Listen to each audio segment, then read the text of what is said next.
Pink Hair Princess here.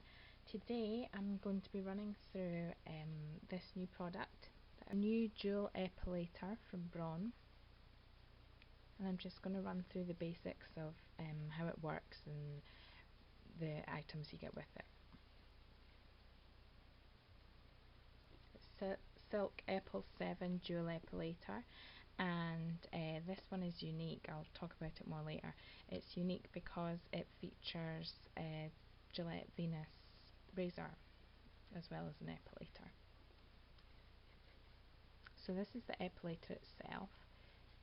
It's quite a weighty device. Aesthetically speaking, it's got really nice sparkles here. It's like clear with silver sparkles. I don't know. Oh yeah, you can see that. Now, for those of you that maybe haven't used an epilator before or don't know how it works, this is the epilator, this is the head, and it's like a series of small tweezers which rotate, and they'll pull the hair out by the roots rather than just slicing the hair, cutting the hair off as you would get if you were shaving, for example. And after continued use, you'll find that you don't have to use the product so frequently. Comes with a protection cap, which just clips on, and that keeps the razor and the epilator head hidden. And everything, it's very easy to use. Everything just kind of clips on, so off, and you're provided with a little brush for cleaning. So just pop that back on. The smart light automatically comes on whenever the epilator's in use. It provides almost daylight conditions, so you can see even the most fine, smallest hairs. This epilator has been designed for using on wet skin. In order for it to glide best, you're best to use a shaving gel or shaving foam so that the epilator can just glide over the skin. And something that you have to remember with the epilator is it'll remove hair with one swipe. You don't need to keep going over an area. Now this is your controls here. There are two different settings. You just turn this in a clockwise direction. You can either push that up or, whichever side. The first speed setting one is extra gentle, so you might want to use that your first few times, and then the second setting is extra efficient. So you probably won't hear me. It is quite noisy, so you probably won't hear me, so I'll just show you. This is what it is on one.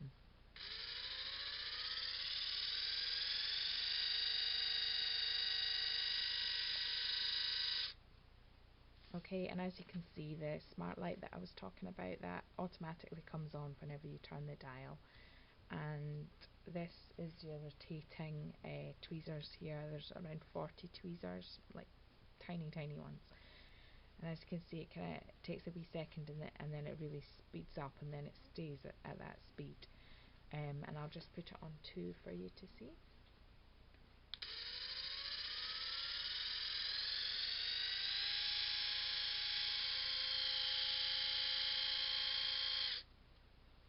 There we go. You'll also find that this head pivots,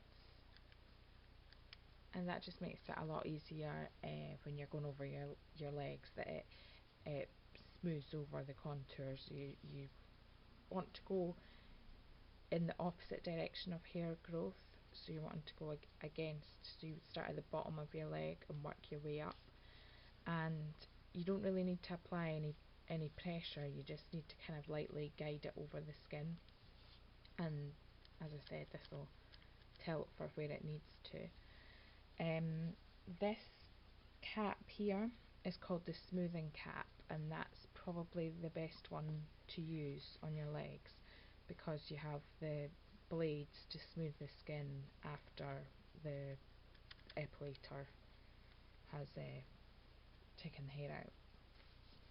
You do, however, get two other heads included. So I'm just going to quickly show you how to change them. If you can see at the back there, there's an arrow, and then at the sides you've got these ridges. So you just push the sides in and that comes off. And there you've just got the epilator on its own and your blades are on the smoothing cap. This one here, as you can see, it's just got a smaller opening. This one is for sensitive areas, and again it's got the ridges at the side and the arrow at the back, so you always want to line up the arrow with the arrow, and you just pop that on.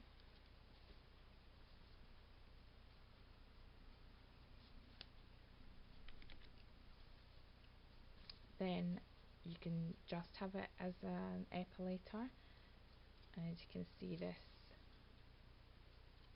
pivots as well, and there's the arrow, so again just line it up on the back and snap it on.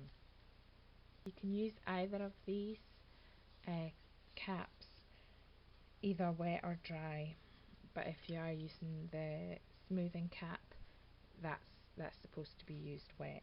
If you are using it wet, you should make sure that the skin is very moist, and if you're using it dry, you should make sure that your skin is dry and isn't covered in moisturiser or grease from moisturiser or anything like that.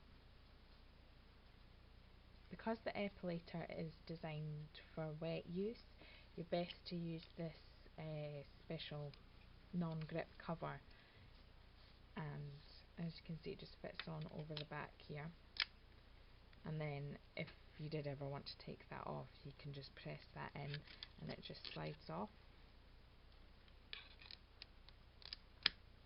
and you just hear it click into place. When you're charging, if you see down here there's a plus and minus, you get this cord that comes with it. It does have a shaving head 2-prong plug, if you know what I mean, so you'll need an adapter that you can plug into a 3-prong plug if you don't already have a shaving one. And as you can see, it just goes up the bottom there. So there's a green light that will flash when the device is charging, and then once it's fully charged, the light will just stay green. It won't be flashing anymore, so you'll know that it's fully charged. And once it's fully charged, the device will run for up to 30 minutes, and then you'll see when your epilator's running out, there'll be a red light and that flashes, and that's to tell you when it's low on battery, and you'll just need to plug it in and recharge it again. At the start of epilating, you are going to notice just a little bit of pain. Discomfort is probably more what I would say, and especially if you are using it on sensitive areas. So it's best to really do this overnight, and then if there's redness or anything like that, by the time it's morning, that should all be gone. However, with repeated use, you'll find that the discomfort diminishes slightly. At the start of epilating, you should probably use it, say, once a week during the first month. But after continued use, you will notice that the hair regrowth is less frequent, and it's also much finer and smoother when it grows back in. So you probably then only need to use it once every 2 to 3 weeks.